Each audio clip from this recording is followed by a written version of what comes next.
To change the brake light switch, you must first remove the under dash panel or the kick panel.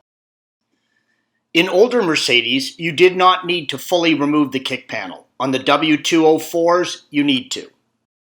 Begin by using a T20 torque and remove the 3 screws along the front of the kick panel, as indicated by the red arrows.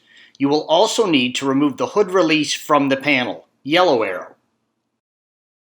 While holding the handle for the hood release in the open position, use a small Phillips head screwdriver and remove the single screw under the handle, yellow arrow. Lower the panel down and pull the clip forward on the OBD2 connection, red arrow, and then separate the connection, yellow arrow, from the housing in the kick panel.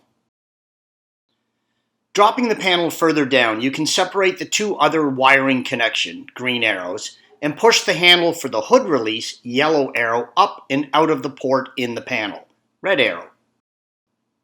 The switch is located up under the dash, green arrow, just in front of the brake pedal.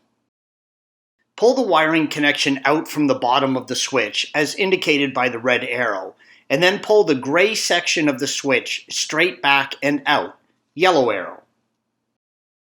There is a cover over the switch and the brake pedal assembly that you need to remove to access the tabs on the back of the switch.